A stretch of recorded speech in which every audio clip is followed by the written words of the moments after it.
बुलेटिनची सुरुवात करूया महत्त्वाच्या ब्रेकिंग न्यूजनं। राज्य मंत्रिमंडळाची थोड्याच वेळात आता बैठक सुरू होणार आहे। मुख्यमंत्री देवेंद्र फडणवीस, एकनाथ शिंदे, सुनेत्रा पवार या बैठकीला उपस्थित राहणार असल्याची माहिती आहे। बैठकीनंतर महायुतीची संयुक्त पत्रकार परिषदही होईल। उद्यापासून राज्याचं अर्थसंकल्पीय अधिवेशन सुरू होते। 6 मार्चला विधिमंडळात राज्याचा अर्थसंकल्प मांडला जाईल। अर्थसंकल्पीय अधिवेशन विरोधी पक्षनेत्याविनाच होण्याची शक्यता वर्तवली जाते।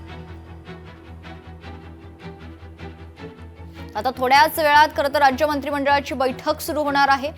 महायुतीतील तीनही प्रमुख नेते मुख्यमंत्री देवेंद्र फडणवीस, उपमुख्यमंत्री एकनाथ शिंदे आणि सुनेत्रा पवार देखील या बैठकीला उपस्थित राहणार असल्याची माहिती आहे। या चहापानाच्या कार्यक्रमाला खरं तर विरोधकांनी बहिष्कार टाकलेला आहे। महायुतीच्या या बैठकीनंतर आता पत्रकार परिषद देखील होणार आहे। उद्यापासून राज्याचं अर्थसंकल्पीय अधिवेशन सुरू होतंय आणि 6 मार्चला विधिमंडळात राज्याचा अर्थसंकल्प मांडला जाईल। मुख्यमंत्री देवेंद्र फडणवीस यावेळेस अर्थसंकल्प मांडणार असल्याची माहिती आहे। अर्थसंकल्पीय अधिवेशन विरोधी पक्षनेत्याविनाच होण्याची शक्यता आहे।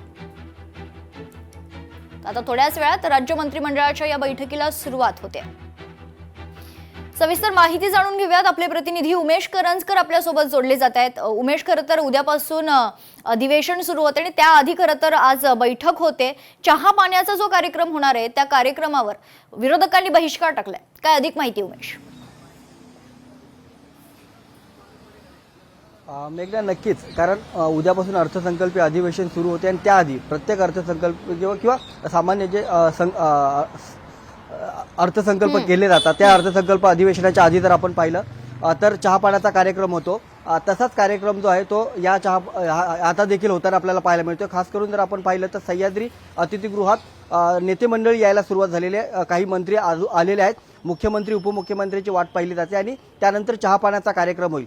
प्रथेप्रमाणे हा दरवेळेस चहापाण्याचा कार्यक्रम होत असतो। मात्र गेल्या काही वर्षापासून सातत्याने जर आपण पाहिलं तर एक राजकीय परंपराच पडलेली आहे की विरोधक जे आहेत ते सत्ताधारीच्या चहापाण्याला जाय तो विरोध करतात। यावेळेस देखील त्याच राजकीय प्रथेप्रमाणे असं म्हणता येईल की विरोधकांनी जे आहे तो चहापाण्यावरती बहिष्कार टाकलेला आहे। अनेक कारणं त्यांनी सांगितली। यामध्ये विरोधकांनी जो खास करून सत्ताधाऱ्यांवरती आरोप केला की सत्ताधाऱ्यांची जी आकडेवारी आहे ती मोठ्या प्रमाणात आहे, त्याच्यामुळे त्यांना काही होणार नाहीये, आपण चालवू तसं अधिवेशन चालणार आहे अशा प्रकारचा माज आहे आणि त्यामुळे आम्ही या सत्ताधाऱ्यांचा जो चहापान आहे त्याच्यावरती आम्ही बहिष्कार टाकतोय। यासोबतच जर आपण पाहिलं तर हिवाळी अधिवेशनात देखील दोन्ही सभागृहात म्हणजे विधान परिषद असेल, विधानसभा असेल, या दोन्ही सभागृहामध्ये विरोधी पक्ष नेतेपद आपल्याला मिळालेलं पाहायला गेलं नाहीये।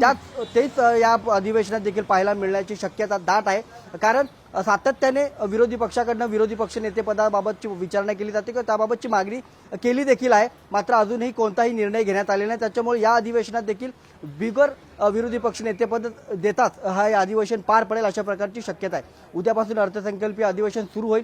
6 मार्चला अर्थसंकल्प देखील मांडला जाईल। मात्र यावेळेस जे आपले भूतपूर्व अर्थमंत्री होते अजित पवार यांचं दुर्दैवी निधन झाले, त्याच्यामुळे मुख्यमंत्री स्वतः अर्थसंकल्प मांडणार आहेत। त्यामुळे या अर्थसंकल्पात महाराष्ट्राला काय मिळणार आहे याची देखील उत्सुकता सर्व महाराष्ट्राला लागलेली आहे। एकूणच काय तर या अर्थसंकल्पीय अधिवेशन वादळी ठरण्याची पुन्हा एकदा शक्यता आहे। कारण वेगवेगळ्या मुद्द्यावरती विरोधक आक्रमक आहेत तर सत्ताधारी पक्ष देखील त्यांचा विरोध मोडून काढण्यासाठी तयार असलेले आपल्याला पाहायला मिळतात। त्यामुळे उद्यापासून सुरू होणारे हे अर्थसंकल्पीय अधिवेशन कसं असणार आहे हे येणाऱ्या दिवसात कळणार आहे। मात्र चहापानाच्या दिवसापासूनच विरोधक आणि सत्ताधारी जे आहेत ते आमने सामने आलेले आपल्याला पाहायला मिळतात। निश्चित, धन्यवाद उमेश आपण दिलेल्या सविस्तर माहितीसाठी। लोकशाही मराठी ऐका, पहा, जागरूक रहा।